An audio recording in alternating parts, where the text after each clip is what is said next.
اگر آپ مجھ سے بحیثیت شہری پوچھیں تو میں کہوں گی کہ میں تو 1% بھی کسی امید میں نہیں ہوں. ہم لوگ تو یہاں آتے ہیں انصاف کا جنازہ پڑھنے کہ جی بس چل رہا ہے وہ جس کی لاٹھی اس کی بھینس والا تماشا ہمارے ساتھ چل رہا ہے. اگر جس ملک میں بہن بیٹیاں سال بھر جیلیں کاٹ لیں اور ان کی بیل نہ ہو کہ جی یہ باہر نکل کے انتشار پھیلا دیں گی تو اس ملک کی عدالتوں کو اس ملک کے اداروں کو بند ہو جانا چاہیے. جب ان کی عورتیں اتنی خطرناک ہو کہ ان کو انہیں جیلوں میں رکھنا ہے کہ وہ باہر نکل کے کوئی دنگل مچا دیں گے اور ان کے اداروں میں اتنے کوئی قابل لوگ بھی بیٹھے ہوئے نہ ہوں, ان کے خوف کا عالم یہ ہو تو پھر میرا خیال ہے پھر تو سب کچھ بند ہو جانا چاہیے. امید تو رتی برابر بھی نہیں تھی لیکن پھر بھی ایک ڈیسیجن آیا, اپنی کریڈیبلٹی بچانے کے لیے انہوں نے ایک بہتر ڈیسیجن دیا تو بڑی بہترین چیز انہوں نے کر دی ہے.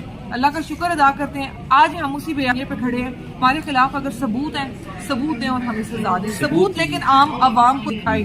جیسے ہمارے الزامات عام عوام کو برین واش کیا جا رہا نا کہ انہوں نے ریاست کے خلاف ملک پاکستان کے خلاف کوئی تباہی پھیر دی, تو پھر آپ اس عام عوام کو دکھائیں کہ یہ تباہی اس طرح پھیرنی ہوئی, یہ رہا ثبوت. ویڈیوز میں کافی ساری ویڈیوز میں یاسمین راشد بھی ہیں, دوسری نہیں وہ کیا کر رہی ہیں, کہہ رہی تھی کہ میں کور کمانڈر ہاؤس کی طرف ہم لوگ جا رہے ہیں. آگے جا کے انہوں نے توڑ پھوڑ بھی کی کور کمانڈر ہاؤس بھی. یاسمین راشد نے کی گاڑی کے اوپر بیٹھ کے ان کو لیڈ تو کر رہی تھی نا. نہیں لیڈ کرتے ہوئے انہوں نے کہا توڑ پھوڑ. ان کی باقاعدہ ویڈیو ہے جس میں وہ بیٹھ کے کہہ رہی ہیں کہ اندر کوئی نہ جائے, باقاعدہ ریکارڈ بھی ہے. انہوں نے کہا اندر کوئی نہ جائے, میں دیکھ رہی ہوں کچھ شرارتی اندر جا رہے ہیں, وہ بار بار اناؤنسمنٹ کر رہی تھی. وہ کوئی ثبوت نہیں ہے ان کے حق میں.